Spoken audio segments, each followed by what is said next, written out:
Who needs to step up for Sacramento in this final 25? Who's the most important player outside of those two for this next 25 game stretch? In my opinion, when you brought that question, it immediately went to one guy, Okay. and I'll it be hasn't honest. changed. I don't know who it is. It's Harrison Barnes. Okay. That would have been my guess. But I wasn't It's sure. Harrison Barnes. If he Okay. steps up Yep. and he plays at the highest level that he can play, I think this team is unbelievably dangerous, and they will finish in that top six. There's no doubt in my mind if he plays So at a high level, they're getting into that top six. okay, you might have just answered my follow-up. You said play at a high level. Is that he had a stretch, was it in January, Mm-hmm. where he was just ridiculous. You talking about playing at that level, or are you talking about playing at like a consistently good level? Whereas like the January, like he was comfortably averaging like 20 something like a game. Is it that, or is it, don't give me the 20 one night and then the 10 the next night. Like don't give me that. But are we talking about the consistent 16-7, 16-7-4, or something along those lines? I'll take that. You'll take that. consistent over. If he gives that for the final 25 games of the season, I think they're good to make the playoffs. If he gives the January or whatever was a 20-point per game, Harrison Barnes, 50-win team. seriously, a 50-win team, something like that. Like they're a big time problem. But if he performs at a high level, I think that's the biggest key, and that's gonna help them get over the hump. I don't want to go as far as saying they can't get over the hump without that Harrison Barnes. I think they still might be able to, but we can't get the February Harrison Barnes, right? He's averaging 12.6, 3.6 rebounds. I think James, who's in here now, has talked about, other people have talked about it. His rebounding's fallen off a cliff as of late. Like he's got it. You talked about it earlier, getting on the board, the team getting on the board. Yeah. I think Harrison has something to do with that. Boy, if they can't do it tonight, they might not ever be able to do it. Right. But you compare that to, and I guess the rebounding it's actually worse technically. But in January, he was 19.1, 3.5 rebounds a night, compared to 3.6 in February. What did he do in December? That's fine. If you're scoring 20 points a game, you can rebound the ball 3 times. Right. And this may be what you're talking about, or the other scenario you asked. In December, he was 14.1, 5 rebounds a night. He gives you 14 and 5. I probably want that more at 15 or 16 and 5. But if he can give you 16 and 5, I'll take it right now. Deal.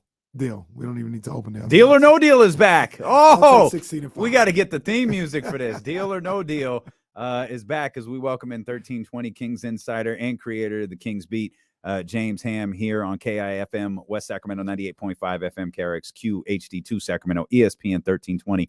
Always live on the free Odyssey app. Hammer, what do you think? Final 25 games. Who outside of De'Aaron and Domas, who is the most important player for the Kings? Yeah, that's tough. To be honest, I think that like the next 4 guys, right? They have this group of players, Keegan, Harrison, Kevin Huerter, Malik Monk. Like 2 of them have to be really good every single night. Like, so I don't care who it is. They need to have like a revolving door of like who's going to be great tonight. As long as it's 2 of them. Ride the hot hand. And if it's 3 of them, that's fine. They need to hit 3-point shots. I think that might be like the most crucial thing for the stretch run. I mean, clearly the defense has been an issue all season long, and you can't just expect this team to make like crazy strides out of nowhere. But they have to be better on that end. But I don't think there is one specific player like outside of Fox and Domas. It's got to be a collective, because that's kind of, they're all lumped together as far as talent wise at this point. You don't think they need a solid, for lack of a better, like a solid third, like definitive third guy? Who's the third man? Yeah, so I think they need a solid third every night, but that can be a different It could player. be anybody. Okay. Yeah, and then I would even say this. The other thing is they need to not have like the complete meltdown by one of these players. So we had Harrison Barnes early in the season. Mm-hmm. We had Malik Monk from like December 3rd until like January 20th, where he couldn't hit a shot. We had Kevin Herter, who's in that funk right now. Keegan Murray has had it like for 4 or 5 game spurts here and there. That needs to go away. The final 25 games, everyone needs to be locked in. Everyone needs to be focused on the final prize. And they need to push forward with this group and like take turns being great. Maybe this is a different question. Maybe it's the same question. We'll find out. Dum, dum, dum, dum. Bum, bum, Who do you bum. trust to be that guy on a nightly basis? Is there anybody on that of the others that you trust? I believe, even if he's not doing it right now, I believe he'll figure it out and give you that extra punch on most nights. It's Harrison.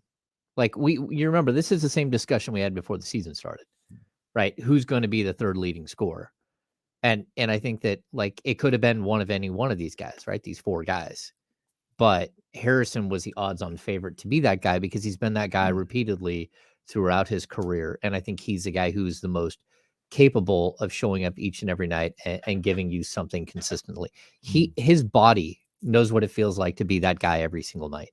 Where I still think that we look at Malik, we look at Kevin, and certainly Keegan, they may want to be that guy, but their bodies might not be ready to be that guy. Like Harrison is a seasoned NBA veteran, 10 years in the league. He knows exactly what it takes to average 18 points a game, 20 points a game, 15 points a game, like whatever it is that he's been asked to do, he knows what it feels like to do that. And so he's the guy that I still think is the one.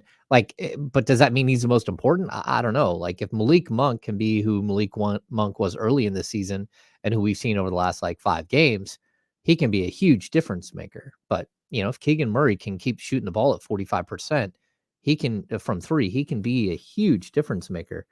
And then Herter, if like Herter can be the guy who shot 50-something% in the first half of the season, you might be able to like it's got to be a collective though. Each of these guys have to kick in.